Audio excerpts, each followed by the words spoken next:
So ఒక్క నిమిషం గౌరవ మాజీ మంత్రివర్యులు హరీష్ రావు గారు ఏదైతే వారు రేజ్ చేశారో నేను కాంట్రవర్సీ మాట్లాడలేదు, కానీ హరీష్ రావు గారు కూడా వారి సూచనలు లిఖితపూర్వకంగా మాకు ఇవ్వటం జరిగింది. వాటిని కూడా ఈ బిల్లులో పొందుపరచబడిను. ఏదైతే హరీష్ రావు గారు ఆనాడు 2020 యాక్ట్ని తయారు చేసే నాడు వారు అక్కడ ప్రధానమైన స్థానంలో ఉన్నారు.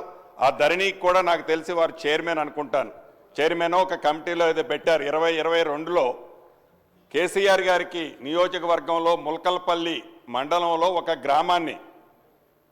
ఒక గ్రామాన్ని మోడల్గా మీరు చేస్తే ఈ ధరణి మీద వచ్చిన అబ్జెక్షన్స్ అన్నీ కూడా క్షుణ్ణంగా గౌరవ మాజీ మంత్రివర్యులు హరీష్ రావు గారికి తెలుసు.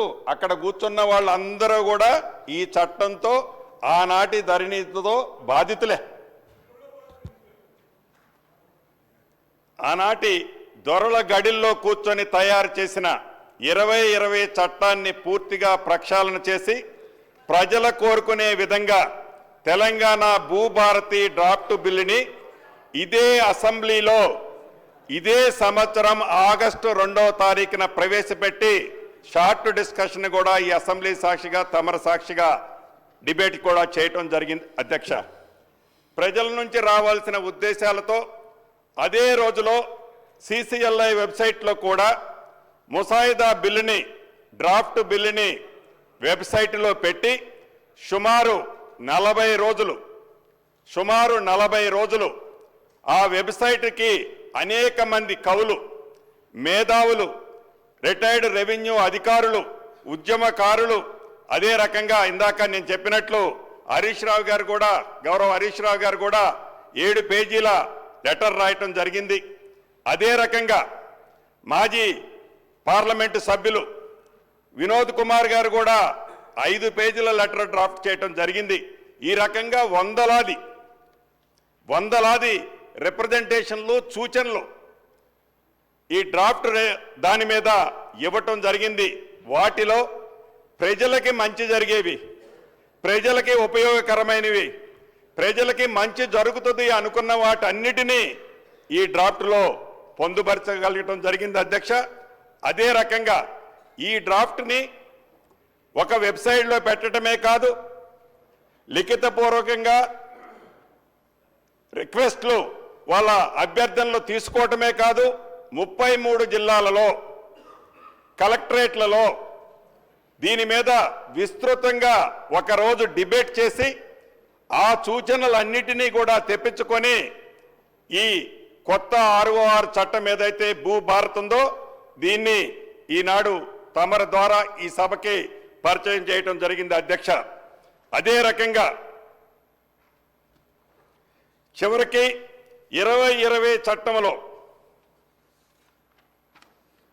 ఒక చట్టం మీద ప్రజల నుంచి అభిప్రాయాలు సేకరించి ఇన్ని రోజులు డిబేట్ చేసి ఇంత క్షుణ్ణంగా పరిశీలించి పరిపరి విధాలుగా దేశంలో ఉండే సుమారు 18 రాష్ట్రాలలోని ROR చట్టాలని క్షుణ్ణంగా పరిశీలించి ఈ డ్రాఫ్ట్ చట్టం తయారు చేయటం జరిగింది. అధ్యక్ష, అంతేకాదు ఈ చట్టంలో గతంలో కొన్ని ఏమి పొరపాట్లు జరిగాయో ఈ సభ ద్వారా గతంలో షార్ట్ డిబేట్ జరిగినప్పుడు చెప్పాను. మళ్ళీ కూడా తమర ద్వారా ఈ సభకే కాకుండా యావత్ తెలంగాణ రాష్ట్ర ప్రజలు ఎవరైతే ఈరోజు లక్షలాది మంది ఈ చట్టం ఎలా ఉంటుందని గడిచిన ఈ సంవత్సరం నుంచి ఎదురు చూస్తున్నారు, వారందరూ ఆమోదయోగ్యంగా ఉండే విధంగా ఈ చట్టాన్ని ఈరోజు తయారు చేయడం జరిగింది. ఉదాహరణకి మహబాద్ డిస్టిక్ ఉంది అధ్యక్ష, దీంట్లో కే సముద్రం మండలంలో నారాయణపురం అనే విలేజ్ ఉంది. ఈ నారాయణపురం అనే విలేజ్లో టీఆర్ఎస్కి సంబంధించిన ఎంపీటీసీ ధరావత్ రవి ఉంటారు. ఈ ధరావత్ రవి ఇందిరమ్మ ప్రభుత్వం వచ్చిన తర్వాత నా దగ్గరకే సుమారు ఒక 100 మందితో ఒక 4-5 సార్లు సెక్రటేరియట్లో ఉన్నప్పుడు వచ్చారు అధ్యక్ష.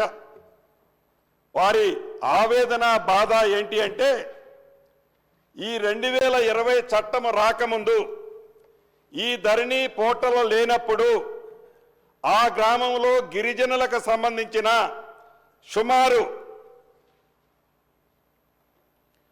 1398 ఎకరాల 3 కుంటలు, అది సర్వే నెంబర్ 149, 150, 154, 165, 166, 168 ఈ సర్వే నెంబర్ల గల భూమి ధరణి రాకముందు ఇది పాస్బుక్లున్నాయి అధ్యక్ష.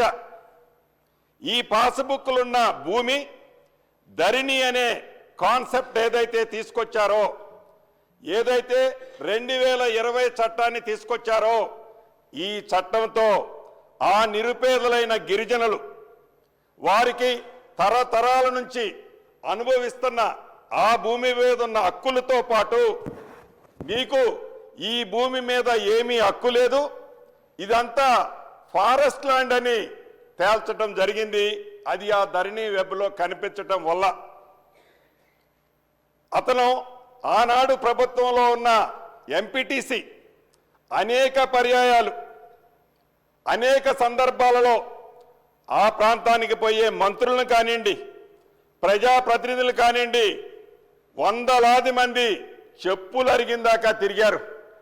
కానీ వారు ఏర్పాటు చేసిన ధరణి, వారి ప్రజాప్రతినిధి ఎంపీటీసీ కూడా న్యాయం చేయలేని పరిస్థితిలో ఆ చట్టాన్ని, ఆ వెబ్సైట్ని వాళ్ళు ఏర్పరచుకొని బాధపడ్డ సందర్భాలు ప్రత్యక్షంగా ఇందిరమ్మ రాజ్యం వచ్చిన తర్వాత నాకు కానీ మిగతా సహచర మంత్రులకు కానీ ఆ రవి అనే వ్యక్తి వచ్చి చెప్పడం జరిగింది. దాన్ని పరిష్కార మార్గం చాలా వరకు ఇందిరమ్మ ప్రభుత్వం అంటేనే పేదోళ్ల ప్రభుత్వం కాబట్టి దాన్ని పరిష్కార మార్గం కనుగొనే కార్యక్రమాన్ని చేపట్టడం జరిగింది. ఇలా ఒక ఎగ్జాంపుల్ మీ తమరి దృష్టికి తెచ్చాను. లక్షలాది మంది తెలంగాణ రాష్ట్రంలో ఈ ధరణి వల్ల కానీ 2020 చట్టం వల్ల కానీ ఇబ్బంది కలిగిన మాట ముమ్మాటికి వాస్తవం. ఇక్కడున్న అటుపక్క కూర్చున్న సభ్యులు ప్రత్యక్షంగా చెప్పలేకపోవచ్చు, ఆ పేర్లు కూడా నేను కోట్ చేయను. అనేక సందర్భాలలో నేను రెవెన్యూ మంత్రి అయిన తర్వాత ఆనాటి ప్రభుత్వంలో జరిగిన ఇబ్బందులు, కష్టాలు వారు ప్రత్యక్షంగా చెప్పినవి కోకొల్లలున్నాయి. అంతేకాదు, ఏదైతే ఈ ధరణిని తీసుకొచ్చేటప్పుడు ఒక ఆలోచనతో కాకుండా అర్ధరాత్రి ఈ ధరణిని ప్రమోట్ చేయటం వల్ల వ్యవసాయేతర భూములైతే 4 నెలలు రిజిస్ట్రేషన్ లేవు అధ్యక్ష, 4 నెలలు రిజిస్ట్రేషన్ లేవు. ఆ వ్యవసాయేతర భూములు భూ ఆసాములంతా రోడ్డెక్కారు. అదేవిధంగా వ్యవసాయ భూములైతే సుమారు 2 నెలలు రిజిస్ట్రేషన్ లేవు.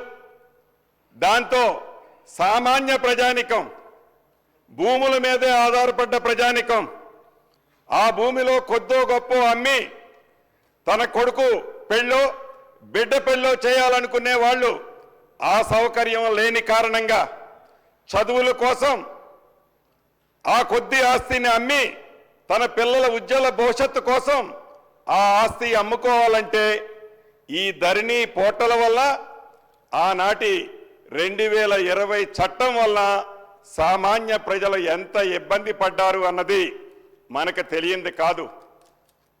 ఇది నేనేదో మీ ముందు చెప్పటమేనో, ఆనాటి ప్రభుత్వాన్ని విమర్శించాలనో, ఉద్దేశపూర్వకంగా ఎన్నికల ముందు మేము అన్నాము కాబట్టి బేషజాలకుపై ఈ చట్టాన్ని మార్చాలనో ఉద్దేశం కానే కాదు అధ్యక్ష.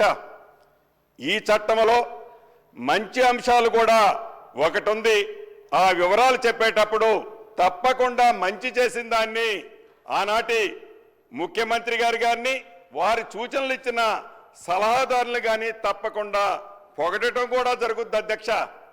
ఇక్కడ ఉద్దేశపూర్వకంగా వ్యక్తిగతంగా ఏదో ప్రతిపక్షాన్ని అంటే మాకేదో కలిసొస్తుందనే ఉద్దేశంతో ఆలోచన ఈ ఇందిరమ్మ ప్రభుత్వంలో మాకు కానీ మా నాయకులు రేవంత్ రెడ్డి గారు కానీ మా సహచర మంత్రులకు కానీ సభ్యులకు కానీ ఎవరికీ లేదన్నది తమరి ద్వారా ప్రధాన ప్రతిపక్ష నాయకులకి ఈ వేదిక ద్వారా తెలియజేస్తున్న అధ్యక్ష.